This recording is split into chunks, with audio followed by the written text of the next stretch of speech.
So very very good evenings my dear students. आइए आज से एक नई शुरुआत मैं करता हूँ, क्योंकि आपको पता है कि जिस तरह से वैकेंसियाँ आपको नॉक कर रही है, ऐसे समय में आपको एक्टिव होना चाहिए। तो मैं भी एक्टिव हो चुका हूँ। Officer points easy to crack session में आपका बिल्कुल ही फिर से स्वागत है। ये वीकली करंट अफेयर्स की शुरुआत है डियर। मैं धीरे धीरे weekly current affairs means week में वन डे, आप याद रखना कि आपको वीक में किसी एक दिन हमारा वीकली करंट अफेयर्स आपको मिल जाएगा। इस करंट अफेयर्स में आप देखोगे कि जितने भी इम्पॉर्टेंट्स वन वीक में इवेंट्स हुए हैं उनको एक बार मैं क्वेश्चंस के फॉर्म में लाऊंगा। ग्रेजुअली इसकी जो है डिस्क्रिप्शंस मैं स्लोली आपको शुरू कर दूंगा। आइए आज क्वेश्चन की मोड की शुरुआत करते हैं, ताकि आपकी जो एक्टिविटी है, आपकी जो गतिविधियां हैं वो शामिल हो जाएं हमारे साथ। आइए सेशन की शुरुआत करते हैं। फटाफट सभी को आ जाएं, हमारे चैनल को सब्सक्राइब करें, अपने मित्रों को शेयर करें। आप जानते हो क्या क्या करना चाहिए आपको, आप करें। अगर आप तैयारी बीपीएससी में रुके हो या फिर जेपीएससी की कर रहे हो, जेएसएससी, एसएससी, बैंक या रेलवे की वॉटएवर आप तैयारी कर रहे हो, तो याद रखना डियर, आपके लिए वीकली करंट अफेयर्स फ़ायदेमंद होगा। आइए इजी टू क्रैक सेशन में आपका बिल्कुल ही वेलकम है। मैं Ajit Mehta sir, master of economics मैंने करा है, 7 ईयर ऑफ एक्सपीरियंस है, जिसका आप लाभ उठा सकते हो इस ऑफिसर पॉइंट पे, राइट। आइए पहला क्वेश्चन आपके स्क्रीन पे है कि union cabinet has approved the establishment of how many new nursing college in the country. आपने जैसे देखा होगा कि हमारे देश के अंदर जो नर्सिंग सेवाएं हैं ये काफ़ी कम है। भारत के अंदर जितने नर्स एजुकेटेड होती हैं उस नर्स में आप मान के चलो 60 to 70% जो नर्स हैं, जो ट्रेंड हैं, वो आउटसाइड इंडिया चली जाती है, आउटसाइड इंडिया चली जाती है। तो कई तरह के मेडिकल्स अनसर्टेनिटी पाई जा रही है भारत के अंदर, जिसको लेकर ये नर्सिंग्स जो है की संख्या हमारे यहाँ घट रही है। और आपने देखा होगा कि कोविड-19 के दौरान इनकी सेवाओं की कितनी ज़रूरत है, और जिस तरह से ग्लोबल वार्मिंग के प्रभाव पड़ रहे हैं, नए नए वेरिएंट्स ऑफ वायरस आपको अटैक कर रहे हैं, ऐसे मोमेंट में हमें लगता है कि नर्सिंग को थोड़ा मजबूत करना होगा। इसी को मद्देनज़र रखते हुए भारत सरकार की कैबिनेट ने यह निर्णय लिया है कि नर्सिंग सेवा को थोड़ा सा इन्हांस किया जाए, और बहुत सारे ऐसे कॉलेजेस हैं जिनमें नर्सिंग सेवा के लिए पढ़ाई की शुरुआत की जाए। इस क्वेश्चन का मतलब यही है। तो आपको आंसर करने हैं, कितने हैं। आइए इसके डिस्क्रिप्शन को मैं देखता हूँ। The union cabinet run by prime minister Modi. आप जानते हैं कि आपके मोदी जी काफ़ी एक्टिव रहते हैं हर एक मोमेंट पे। ऑथराइज किया है 157 new nursing college along with existing medical college that will set up to evaluate the number of nursing professional। Means Bharat के अंदर 157 नए, आपको यही पूछा जा रहा है डियर कि नए कितने हैं, तो 157 नए। जिन लोग हिंदी और इंग्लिश में दिक्कत हो रही डियर, थोड़ा सा मैनेज करोगे आप, कि मैं आपको हिंदी में बता रहा हूँ। 197 नए नर्सिंग कॉलेज को स्टैब्लिश करने की बात कर रहा है, जिसका कोलैबोरेशन किसके साथ होगा, तो मेडिकल कॉलेज के साथ होगा। इससे बेनिफिट क्या होने वाला है, विथ दिस, है ना, क्वालिटी, गुणवत्तापूर्ण, एफोर्डेबल, थोड़ा सस्ता नर्सिंग एजुकेशन आपको मिल पाएगा, क्योंकि इसको अटैच कर देंगे मेडिकल कॉलेज के साथ। Will also be granted to citizens across India, जो कि पूरे भारत के अंदर जो भी नर्सिंग सेवा में जाना चाहते हैं उनको एफोर्डेबल प्राइसेस पे नर्सिंग कोर्स उपलब्ध होगा, जिसका आप आनंद ले सकते हैं। तो कैबिनेट कमेटी की बात करोगे, इकोनॉमिक अफेयर्स जो है, इसके लिए कितने रुपये को ग्रांट किया है, तो 1570 करोड़ इस प्रोजेक्ट के लिए दिया गया। तो ये बड़ा अच्छा क्वेश्चन बन के आता है कि देखो ट्रेडिशनल क्वेश्चंस हट गए हैं, अब अच्छे क्वेश्चंस आ गए हैं। तो मैं कहूँगा इस वीकली करंट अफेयर्स को कंटिन्यू करने के लिए हमारे इजी टू क्रैक सेशन में आप स्वागत है। आप कांटेक्ट कर सकते हो दिए गए नंबरों पर, या फिर आप मेल कर सकते हो, या फिर आप सब्सक्राइब करो, लाइक करो, व्यू करो एंड शेयर करो। सो आंसर क्या होगा इस क्वेश्चन का, अगर आप आंसर देखोगे तो आंसर इज 157, राइट। 1570 इसके अमाउंट्स हैं। ऐसे भी याद रख सकते हो कि 157 medical college means nursing college को अटैच किया जाएगा और 157 मीन्स 1570 करोड़ रुपया इस प्रोजेक्ट पे लगाया गया है। गवर्नमेंट का सीधा इंटेंशन है, गवर्नमेंट ये चाहती है कि आपको क्वालिटी गुणवत्तापूर्ण आपको एफोर्डेबल नर्सिंग सुविधा मिल सके, राइट। आइए दूसरे क्वेश्चन की ओर। Who has become the second fastest Asian batsman to score 12,000 run in the international cricket. आपको ये बताना है कि अंतर्राष्ट्रीय क्रिकेट में कौन से एशिया, आप देख रहे हो एशिया, तो एशिया के सारे देशों में से मिला के मैं बात कर रहा हूँ कि कौन सा ऐसा है जिन्होंने 1200 रन बनाने का दूसरा ख्याति प्राप्त किया है। तो पहले आपको ये समझ में आना चाहिए कि सबसे पहले कौन थे, तेंदुलकर के आप ग्रुप में ये शामिल हो गए हैं, है ना। जिनका नाम होगा आप बता पाओगे, बाबर आजम है, रोहित शर्मा है, विराट कोहली है, मोहम्मद रिजवान है।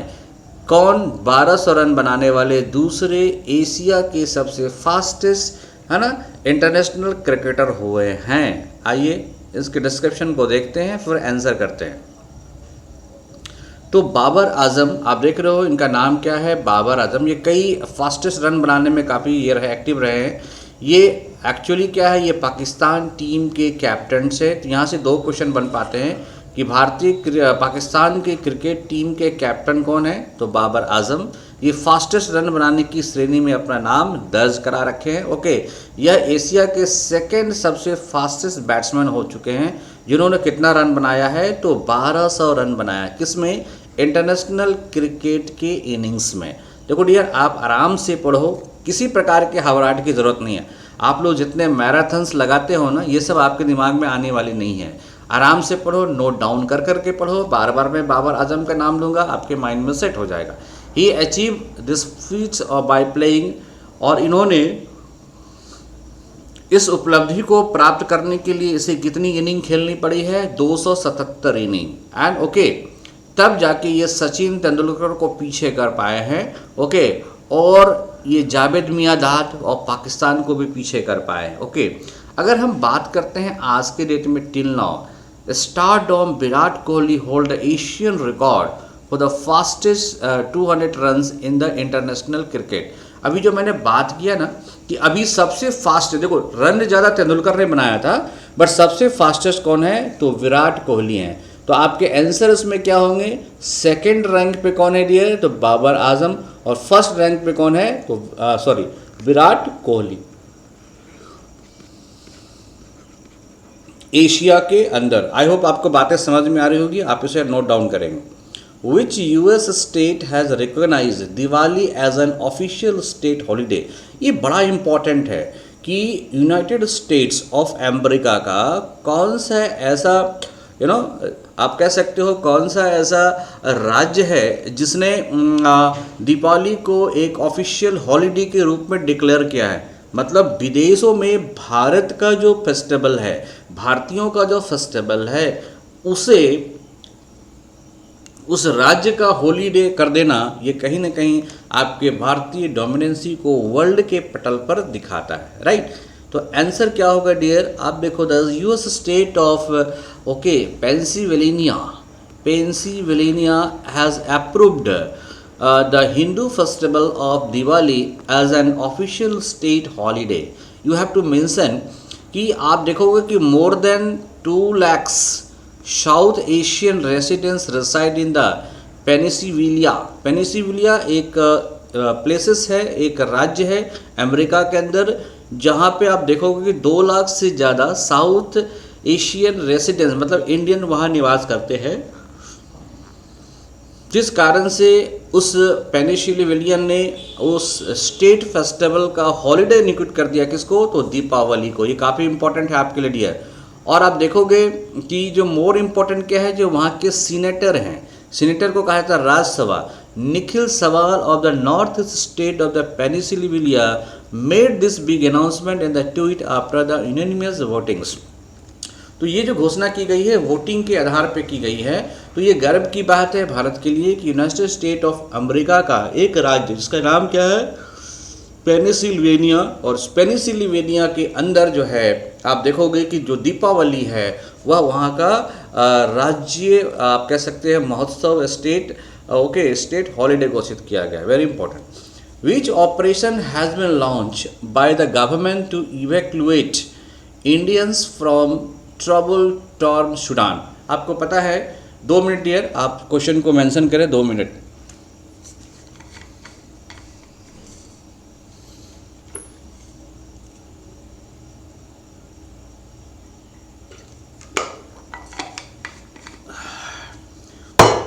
जो लोग हिंदी भाषी होंगे उनको मैं हिंदी में क्वेश्चन समझा देता हूँ। एक ऑपरेशन की गई थी, जिस ऑपरेशन के तहत आपको मैं बताऊँ, जो साउथ सूडान में जो आप देख सकते हैं वहाँ के जो वायलेशंस हो रहे हैं उनसे अपने हिंदुस्तान को बचाया गया। एक और इससे पहले ऑपरेशन हुई थी जिसका नाम था ऑपरेशन गंगा।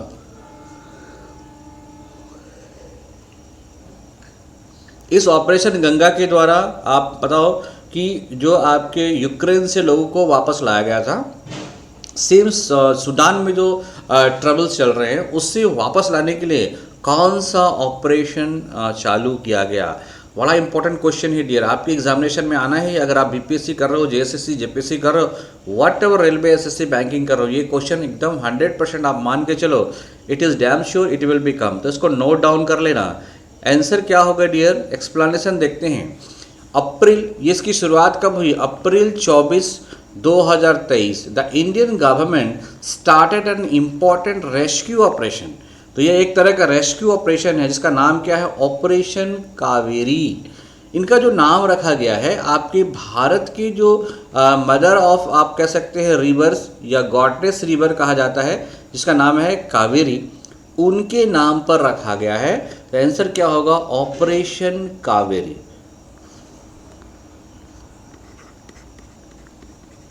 ऑपरेशन गंगा का संबंध किससे है? तो यूक्रेन से। और आप पता चलेगा ऑपरेशन कावेरी का संबंध किससे है? तो सूडान से। ओके, ये जो minister of state of external affairs जो है, ये इसकी बात को आपने क्या किया, पूरी दुनिया के सामने रखा है कि मैंने ऑपरेशन कावेरी आपके सामने लाया है। ओके, तो ये इंपॉर्टेंट है, आप इसे नोट डाउन कर लेना। नेक्स्ट 5th क्वेश्चन आपके स्क्रीन पे आ गया है। Who took over as the Secretary of the Department of Promotion of Industry and International Trade? ये एक डिपार्टमेंट है डियर जो आपके यहाँ व्यापार को सुगमता बनाने के लिए, व्यापार को इजी बनाने के लिए, व्यापार को प्रमोट के लिए काम करता है। ये कॉमर्स मिनिस्ट्री के अंतर्गत आता है। उसका नाम क्या है?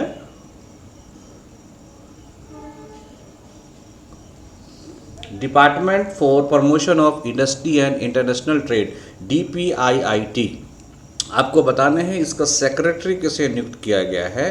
तो राजेश कुमार सिंह, राजेश कुमार सिंह को उसका सेक्रेटरी नियुक्त किया गया है।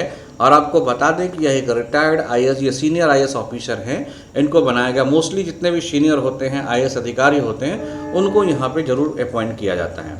अगर हम बात करें कि department for promotion of industry and the international trade किस मिनिस्ट्री के अंतर्गत काम करता है, तो ये कॉमर्स एंड इंडस्ट्री मिनिस्टर के तहत काम करता है। और आपको पता है कॉमर्स और इंडस्ट्री मिनिस्टर कौन है? तो पीयूष गोयल। कौन है डियर?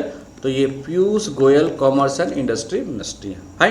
चलिए, which country will host the 3rd in person quad summit? आप देखोगे कि क्वाड की तीसरी समिट, क्वाड एक संगठन है जो 4 देशों का संगठन है और इसमें काफ़ी डोमिनेंट कंट्री इसमें शामिल हैं डियर, जो अपने यहाँ strategic partnership, comprehensive economic partnership पर फोकस करेंगे, आपस में तालमेल करके अपने आप को एक अच्छी इकोनॉमी वाले कंट्री में बनाने के लिए इन्होंने प्रण किया है। वो संगठन क्वाड है। बताया जा रहा है कि इसका 3rd इन पर्सन क्वाड समिट किस जगह पे हुआ? Answer okay, Anthony Albanese. नाम याद रखिएगा डियर, एंथोनी एल्बनीज। ये नाम इसलिए इम्पोर्टेंट है क्योंकि ये ऑस्ट्रेलिया के प्राइम मिनिस्टर है। तो एंथोनी एल्बनीज जो कि ऑस्ट्रेलिया के प्राइम मिनिस्टर है, आप लोग लिख सकते हो Anthony okay Albanese. Anthony Albanese जो है, जो ऑस्ट्रेलियन प्राइम मिनिस्टर्स हैं, announce that his nation will be hosting the third in person quad summit in May 24 in Sydney. तो पहला तो सवाल ये आएगा कि डियर ये जो क्वाड की तीसरी मीटिंग हुई है सिडनी के अंदर हुई है, और किस में किसने हुआ है, तो ऑस्ट्रेलिया सिडनी के अंतर्गत आता है।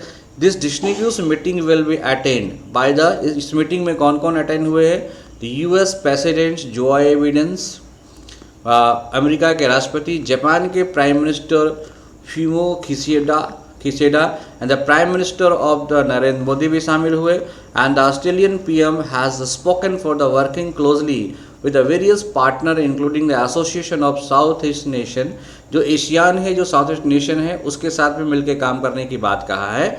अगर आपको ये दिमाग रखना है कि यहाँ से क्वेश्चंस क्या आएंगे, तो क्वाड के कितने मेंबर हैं, इससे क्वेश्चंस आ सकते हैं। तो ये देखो QUAD क्वाड के कितने मेंबर हैं, तो 4 मेंबर हैं। ये स्ट्रेटेजिक सिक्योरिटी डायलॉग्स है, किसके कौन कौन मेंबर है, तो पहला ऑस्ट्रेलिया, दूसरा क्या है इंडिया, तीसरा कौन है जापान, और चौथा कौन है यूनाइटेड स्टेट। तो क्वाड में कौन है, A for Australia, I for India, J for Japan, और U फिर आप सकते हो U फॉर क्या हो गया, यूनाइटेड स्टेट्स ऑफ अमेरिका। ये 4 महाशक्तिशाली वाली देशों का क्या एक संगठन है क्वाड, जिसकी मीटिंग कहाँ पे हुई है, तो ऑस्ट्रेलिया के अंदर हुई है। ऑस्ट्रेलिया के प्राइम मिनिस्टर कौन है, एंथोनी एल्बनीज यहाँ के प्राइम मिनिस्टर्स हैं। इनमें भाग लेने वाले जापान के प्राइम मिनिस्टर फुमियो किशिदा, और आपके भारत के prime minister Narendra Modi, presidents of America Joe Biden, और ऑस्ट्रेलिया तो भाग ले ही। इनकी जो स्ट्रेटजी बनी है कि जो हमारा एशियन नेशन है, एशियन संगठन है, इस संगठन के साथ हम मिल के काम करें। तो इतनी इन्फॉर्मेशन आपको एक वीडियो से, एक स्लाइड से मिल पाती है डियर, तो ज़रूर आप इसको नोट डाउन करने का प्रयास करें। अगर आप नोट डाउन नहीं कर पाते हो तो डिस्क्रिप्शन बॉक्स में जाना, जो रिकॉर्डेड वीडियोज़ को बार बार आप सुनना। ओके, तो Australia is your answers. How many medical device park will be set up under the National Medical Device Policy? Bharat सरकार ने एक मेडिकल डिवाइस पॉलिसी लगाई है। आपको पता होगा कि मेडिकल के सेक्टर में गवर्नमेंट काफ़ी तेज़ी से काम कर रही है, और कहीं ना कहीं कोविड-19 के बाद जो भारत ने वैक्सीन बनाया है, इससे पूरी दुनिया में मेडिकल के सेक्टर में भारत की अपनी पहचान बनी है, अपनी आइडेंटिटी बनी है। इसी आइडेंटिटी और पहचान को बनाए रखने के लिए सरकार रोज़ नए नए पॉलिसियाँ लाती हैं। तो मैं डिस्क्रिप्शन देखूंगा, द गवर्नमेंट ऑफ इंडिया ने लॉन्च किया है national medical device policy. As per the report the 4 medical device park, तो भारत के अंदर कितने बनेंगे, ये काफ़ी इंपॉर्टेंट है। 4 medical device park will be setup across the state. तो ये किन किन जगहों पे होगा, देखिएगा, हिमाचल प्रदेश, मध्य प्रदेश, तमिलनाडु एंड उत्तर प्रदेश। मीन्स इन जगहों पे जो मेडिकल इक्विपमेंट है, मेडिकल डिवाइसेस है, वो बनेंगे। इनको याद रखेगा डियर, आंसर कितने होंगे, 4 राज्यों में। पहला राज्य कौन है, HP मीन्स हिमाचल प्रदेश, दूसरा राज्य कौन है, मध्य प्रदेश, तीसरा राज्य कौन है, तमिलनाडु, और चौथा कौन है, उत्तर प्रदेश। करेंटली अगर बात करोगे तो इसमें 26 प्रोजेक्ट को लॉन्च किया गया है, जिसकी लागत कितनी है, 1206 crore have been approved under this scheme. The national medical device policy का जो है वो क्या है, 2023 है। विल अटेंड ऑल, जो पुरानी जो हमारी डिवाइस पॉलिसी है उसको डिस्ट्रक्ट करेगा। And this sector is expected to rise, और ऐसे करने से, इस पॉलिसी आने से, डिवाइस पॉलिसी है, इसकी जो सेक्टर है वो 11 बिलियन की है अभी, ये कितने की हो जाएगी, 50 की हो जाएगी। कब तक, 2030 तक। तो ये बड़ा इंपॉर्टेंट है कि भारत सरकार ने मेडिकल डिवाइस पॉलिसी कौन सा लाया है, 2023। इसमें कितना इन्वेस्टमेंट करने की बात करा है, 1206 करोड़ रुपया। और बात करोगे कि इसकी जो टर्नओवर है या इसकी जो बिजनेस वॉल्यूम है वो कितनी हो जाएगी, $11 बिलियन से लेकर $50 बिलियन कब तक हो जाएगी, बाय 2030। मैं आपको कहना चाहूँगा कि एक इन्फॉर्मेशन आपको बहुत ही बेहतरीन इन्फॉर्मेशन मिल रही है। वीकली इसी तरह से इन्फॉर्मेशन मिलेंगे। आज आपके पास 10 क्वेश्चंस हैं, अगले वीक में इस क्वेश्चन की संख्या 20 और 25 के आसपास हो जाएगी। बस आप हमारे सेशन को सब्सक्राइब करो और पूरे सप्ताह इस सेशन को देखते रहना, रिवीजन करते रहना। इजी टू क्रैक हो जाओगे आप, बहुत आसान होगा आपको सिलेक्शन को करना। ओके, लाइए नेक्स्ट क्वेश्चन की ओर आते हैं, और ये क्वेश्चन नंबर है आपका 8। With which country did India announce making the net zero innovation virtual centre. आपको पता होगा कि भारत सरकार यह चाहता है कि 2030 तक 2070 तक कार्बन जीरो राष्ट्र बन जाए। इस कार्बन जीरो आपसे कई बार सवाल पूछे जाएंगे कि भारत किस सालों तक बिल्कुल ही कार्बन जीरो या नेट जीरो राष्ट्र बनने के मूड में है। तो ये आप बोलोगे 2070 तक ये नेट जीरो वाला राष्ट्र बन जाएगा। तो इसके लिए कहीं ना कहीं आपको किसी न किसी नवाचार की ज़रूरत पड़ेगी, किसी न किसी टेक्नोलॉजी की ज़रूरत पड़ेगी। विदाउट टेक्नोलॉजी, विदाउट नवाचार आप जो है इसको प्राप्त नहीं कर सकते हो। विदाउट इनोवेशन आपको प्राप्त नहीं कर सकते हो। तो भारत सरकार ने इस इनोवेशन को अंजाम देने के लिए किस मुल्क के साथ समझौता किया है? यूएसए, जापान, ब्राज़ील और यूके। आंसर है डियर इंडिया एंड यूके। देखो भारत और यूके के बीच में जो है ट्रेड बेनिफिट या ट्रेड पार्टनरशिप काफ़ी तेज़ी से बढ़ रहा है। ऐसे स्थिति में देखोगे ये जॉइंटली इंट्रोड्यूस किया है क्या? Net zero innovation virtual centre, है ना। ओके, यूनियन मिनिस्टर क्या है? Doctor Jitendra Singh is on 6-day visit to the UK and is leading the top official Indian delegations. आपको पता है कि भारत में जो इंडियन डेलीगेशन है, जो ministry of science and technology में काम करते हैं, उनके साथ इन्होंने कोलैबोरेशन करा है और कहा है कि आप भारत के साथ काम कीजिए, इनोवेशन पे काम कीजिए, नवाचार पे काम कीजिए, ताकि भारत अपने जो टारगेट हैं, कौन सा टारगेट है कि नेट जीरो कार्बन एमिशन के टारगेट को ये प्राप्त कर ले। कब तक? 2070 तक। तो आंसर क्या होगा डियर? यूएसए। आपके एग्जामिनेशन में क्वेश्चन पूछ सकते हैं भारत और यूएसए ने किस कार्बन एमिशन टेक्निक पे काम करेगा? तो क्या होगा? इनोवेटिव टेक्निक पे काम करेगा। ये भी सवाल आपसे पूछे जा सकते हैं। Under COP India 2023, in which state did the Air Force of India and America participate in a joint exercise? तो इसके लिए किस कंट्री के साथ जॉइंट एक्सरसाइज भारत के एयरफोर्स ने करा है? तो आंसर के डिस्कशन देखिए, इंडिया एंड यूएस। आप देख रहे हो इंडिया और यूएस काफ़ी ज़्यादा स्ट्रेटेजिक पार्टनरशिप में आगे बढ़ रहे हैं। India and US air force fighter jet participate in a joint exercise at Kalaikunda air force station in Paschim Medinipur. और पश्चिम मेदिनीपुर किधर है? तो बंगाल के अंदर है। तो दो क्वेश्चन आ सकता है कि कोप इंडिया 23 के तहत कहाँ पे हुआ? तो बंगाल में। दूसरा आ सकता है मेदिनीपुर के अंदर हुआ है। It is being hosted under the COP India 2023 programme. Bharat जो है ये कोप इंडिया 2020 प्रोग्राम की जो मेज़बानी करेगा उसके अंतर्गत ये किया गया है। And Indian air force also join. Indian air force के साथ कौन भाग लिया था? तो तेजस। आप जान सकते हैं तेजस आपका फाइटर है, राफेल आप समझ सकते हैं, जगुआर आप समझ सकते हैं, और सुखोई MK-Y फाइटर जेट, सारे फाइटर जेट्स हैं। सबसे आपका एडवांस क्या है? राफेल है, जो फ्रांस से भारत को मिला है या भारत ने लाया है। तो इनके कोलैबोरेशन के साथ ये एक्सरसाइज किया है, cooperation of India 2023 under Indian G20 presidency. आपको पता है कि 2022-23 की जो प्रेसिडेंसी मिली है G20 की, ये G20 क्या होता है? ग्रुप ऑफ डेवलपिंग नेशन है। कितने? 19, अब 20 हो गए हैं। इसमें क्या है? Science 20 engagement group meeting was conducted in which area? तो किस एरिया के तहत? तो साइंस, विज्ञान के सेक्टर में कोलैबोरेशंस को लेकर एक मीटिंग्स करा है। क्योंकि प्रेसिडेंसी कौन कर रहा है? भारत, जो कि सितंबर में इसका G20 मीटिंग होनी है। इससे पहले कई सेक्टर की मीटिंग होती है। तो ये साइंस की जो मीटिंग हुई है वो किस राज्य में हुई है, आपको ये बताना है। The opening sessions of the science 20 thematics conference was held at, कहाँ है? Bangaram islands in Lakshadweep. कहाँ पे डियर? तो बंगाराम आइलैंड इन लक्षद्वीप।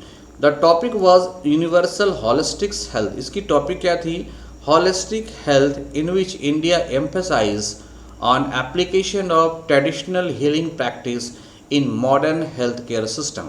आपने देखा होगा कि जिस तरह से भारत सरकार अपनी जो पारंपरिक चिकित्सा पद्धति है, पारंपरिक जो चिकित्सा व्यवस्था है, उसको बनाए रखने के लिए किस तरह से भारत सरकार जो है हॉलिस्टिक अप्रोच पे काम कर रही है। हमारे यहाँ जो नेचुरोपैथी है, हमारा जो आयुर्वेदा है, यूनानी है, इन सबों को आगे लाने की बात कर रही है। तो इस पर ये मीटिंग हुई थी, science 20 engagement meetings. A strong mental health policy was introduce. In meeting to organise the under India G20 presidency. इन लोगों ने कहा है कि भारत की तरफ से एक स्ट्रॉन्ग पॉलिसी लाने की बात चल रही है जो कि हॉलिस्टिक हेल्थ पर क्या करेगा, फोकस करेगा। तो आप बताओ ये कहाँ पे मीटिंग हुई है? तो लक्षद्वीप के अंदर हुई है। कहाँ पे? बंगाराम आइलैंड। यहाँ से दो इम्पोर्टेंट बात आ गई कि बंगाराम आइलैंड कहाँ पे है। तो आप क्या बोलोगे? दिस बंगाराम आइलैंड कहाँ पे है डियर? तो लक्षद्वीप के अंदर, बराबर है। तो ये 10 काफ़ी महत्वपूर्ण क्वेश्चन हुए। आशा करता हूँ कि आप सभी को ये क्वेश्चन डिस्क्रिप्शन के साथ समझ में आ गई होगी, और आप चाहो तो इसका क्विक रिवीजन करा के मैं सेशन को समाप्त करता हूँ। आइए क्विक रिवीजन की ओर आते हैं। पहला क्वेश्चन है आपके अंदर कि यूनियन कैबिनेट ने एक पॉलिसी लाई है, उस पॉलिसी का नाम क्या है? नर्सिंग पॉलिसी है 2023। इसके अंदर कितने न्यू नर्सिंग कॉलेज को खोलने की बात करा है? तो आंसर होगा 157। आप बताना होगा कि who has become the second fastest Asian batsman, जिन्होंने क्या है 12,000 रन को अचीव किया है, तो वह है बाबर आजम। राइट, क्या है यार? बाबर आजम। ओके, अब बाबर आजम पाकिस्तान के कैप्टन हैं। Which US state has recognise Deepavali? ये बहुत ही इंपॉर्टेंट है, मोस्ट इंपॉर्टेंट है कि रिकॉग्नाइज किया है दीपावली को किस रूप में? एक स्टेट हॉलीडे के रूप में। तो संयुक्त राज्य अमेरिका का पेनिसिल्वेनिया कंट्री है, वो उन्होंने क्या किया है? यह काम किया है कि दीपावली को नेशनल स्टेट हॉलीडे बना दिया है। Which operation has been launched by the government to evacuate Indian from the trouble-torn Sudan? Sudan के अंदर जो हमारे भारतीय फंसे हैं उनको लाने के लिए एक ऑपरेशन लाया गया, इसका नाम क्या है? Operation Kaveri. Right. Which to cover as the secretary of? पता है कि सेक्रेटरी ऑफ जो है promotion of industry and international trade कौन बने हैं? तो राजेश कुमार सिंह बने हैं, और ये DPIIT ट्रेड और इंडस्ट्री को बढ़ावा देता है, और इसकी जो अध्यक्ष हैं या सेक्रेटरी हैं उन्हें राजेश कुमार सिंह को बनाया गया है। और ये किस मिनिस्ट्री के तहत काम करता है? कॉमर्स एंड इंडस्ट्री, जिसके मिनिस्टर हैं Piyush Goyal. Which country will host the third in person quad summit? Quad जो है ये 4 देशों का समिट है, इसकी तीसरी मीटिंग कहाँ पे हुई है? तो ऑस्ट्रेलिया के अंदर हुई है। एंथोनी एल्बनीज याद रखिएगा, चूँकि ऑस्ट्रेलिया इसको होस्ट कर रहा है तो इम्पॉर्टेंट है, ये सिडनी के अंदर हुआ है। अगर बात करते हैं तो क्वाड में कौन है? ऑस्ट्रेलिया, इंडिया, जापान और United states. How many medical device park will B set up under the national medical device policy? तो भारत सरकार जिस तरह से नेशनल मेडिकल डिवाइस पॉलिसीज़, मतलब मेडिकल के सेक्टर में एक बहुत ही बड़ा सेक्टर को डेवलप कर रहा है भारत को, ऐसे समय में जो आपकी नेशनल मेडिकल डिवाइस पॉलिसीज़ है, इसके लिए भारत सरकार ने 4 जो है मेडिकल डिवाइस पार्क को इस्टेब्लिश करेगा। वह पार्क की संख्या कितनी है? 4 है, और वो कहाँ कहाँ होगा डियर? वो होने वाला है मेडिकल में देखोगे हिमाचल प्रदेश में, मध्य प्रदेश में, और अब देखोगे तमिलनाडु में और उत्तर प्रदेश में। एकदम VVIP क्वेश्चन है, ये आना ही आना आपके एग्जामिनेशन में। ओके, इस वजह से इस सेक्टर में कितनी इन्वेस्टमेंट करेगी भारत सरकार? 1026 करोड़ करेगी, और जिसके वजह से इसकी जो व्यापार है 11 बिलियन से बढ़कर 50 बिलियंस हो जाएगी, लगभग 5 गुना हो जाएगी डियर। कब तक? 2030 तक। आपको पता है कि नेट जीरो कार्बन या नेट जीरो भारत कब होने वाला है? इनोवेशन वर्चुअल सेंटर इसके लिए इस्टेब्लिश किया है, किस कंट्री के साथ? तो USA के साथ। Under COP the India 2203 which state air force जो है एक्सरसाइज की गई है, ज्वाइंट एक्सरसाइज, इसका नाम क्या है? तो ये वेस्ट बंगाल में हुआ है, मेदिनीपुर जिले में ये ऑपरेशन किया गया है, जिसमें आपका Tejas, Rafale, Jaguar and Sukhoi MK1 fighter ने भाग लिया है। अंडर इंडिया G20, आपको पता है 2023 की जो G20 है, मैं G20 पे स्पेशल आपको वीडियो एक बना दूंगा। Under Indian G20 presidency science 20 engagement group meeting was conducted in which area? तो आपको बताना है लक्षद्वीप इसके आंसर होंगे। मैंने सारे डिस्क्रिप्शन आपको दे दिया। उम्मीद करता हूँ कि आपने रिवीजन भी अच्छे तरह से कर लिया होगा। कई लोग बाद में अटेंड करे होंगे, उनको भी रिवीजन हो गया होगा, बट याद रखना ये 10 के 10 क्वेश्चन काफ़ी इंपॉर्टेंट है आपके एग्जामिनेशन पॉइंट ऑफ व्यू से। अभी जो भी एग्जामिनेशन होंगे जून के बाद ना, सब में ये क्वेश्चन आना कन्फर्म है। सो मैं कहूँगा कि आपको सेशन अच्छी लगी होगी तो LIK लाइक करना, है ना, शेयर ज़रूर करना। और बहुत जल्द मैं अच्छे अच्छे सेशन को लेके आ रहा हूँ, इकोनॉमिक्स के सेशन को लेके आऊँगा डियर। और जो आप देख रहे हो जो इम्पोर्टेंट गवर्नमेंट स्कीम्स है उसको भी मैं लेके बहुत जल्द आने वाला हूँ। आप चैनल को सब्सक्राइब ज़रूर करें। आप कांटेक्ट कर सकते हो दिए गए नंबर पर 7004043326 हो, या मेल कर सकते हो। ओके, आप डिफरेंट सोशल मीडिया प्लेटफॉर्म पे मुझे ढूंढ सकते हो। हमारी इकोनॉमिक्स ऑनलाइन की क्लासेस भी शुरू हो रही है, सो ऑफिसर पॉइंट को ज़रूर फॉलो करें। ऑनलाइन इकोनॉमिक्स क्लासेस की भी शुरुआत होने वाली है, सो सब्सक्राइब वहाँ भी आप कर सकते हैं। So easy to crack BPSC, JPSC, JSSC. Okay, now subscribe officer point fine for your upcoming videos. Well, good night and उम्मीद करता हूँ आपकी नॉलेज में बढ़ोतरी हुई होगी और आप दोबारा ज़रूर हमारे सेशन की ओर मूव करेंगे। Thank you.